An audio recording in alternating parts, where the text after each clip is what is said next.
பா மொய் நோட்ல கோட்டூர் சுப்பு மாமா பேரே இல்லப்பா. நினைச்சேன்டா அந்த நாய் வெறி இலை அந்த நக்கு நக்கும் போதே நான் நினைச்சேன். டேய் ராமசாமி புத்தப்ப எவ்வளவு வச்சிருக்காரு? அவர் 50,000 வச்சிருக்காரு. எது 50,000 வச்சிருக்காரா? ஏன்டா பொன்ராசு உன் புலவர்ல இருந்து 40,000 செஞ்சோம், 10,000 சேர்த்து தானே செஞ்சிருக்கான்.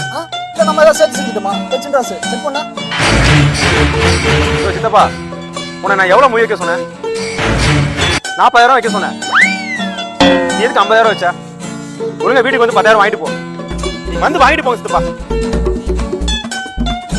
ஏய் பொள்ளாச்சி மாமா எவ்வளவு போன் போட்டுருக்காரு பாரு. ஆமா உன் சித்தப்பன்ட்ட என்ன சொன்ன? நியாயமா பார்த்தா 10,000 சேர்த்து தானே செஞ்சிருக்கணும். நீ 10,000 திருப்பி வாங்க சொல்ற? பா சுமார். டேய் சொல்றா 3 பவுன். 3 பவுனா? மாமா யாரை கேட்டு 3 பவுன் போட்டேன்? உன்னை 2 பவுன் தானே போட சொன்னேன். ஒண்ணுக்கு மரியாதை வந்து 1 பவுன் வாங்கிட்டு போ. நீ வா, நீ வரியா இல்ல தூக்கி எறியவா? வா. டேய் போத்தன பெரிய என்ன சீரா பண்ணிருக்காரு? என்ன பண்ற? டேய் உனக்கு தெரியாதா?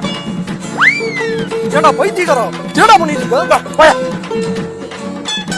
எதுக்கு நீ இப்ப மொய்யில திருப்பி கொடுத்துட்டு இருக்கிற? சித்ராசே உனக்கு தெரியாது. 50,000. ஹலோ சொல்றா சொல்றா சொல்லு. சொல்லி சொல்றா பைத்தியக்காரன். ஏன்னா அவங்க செஞ்சதோட நம்ம அதிகமா செய்யணும்டா. புரியல.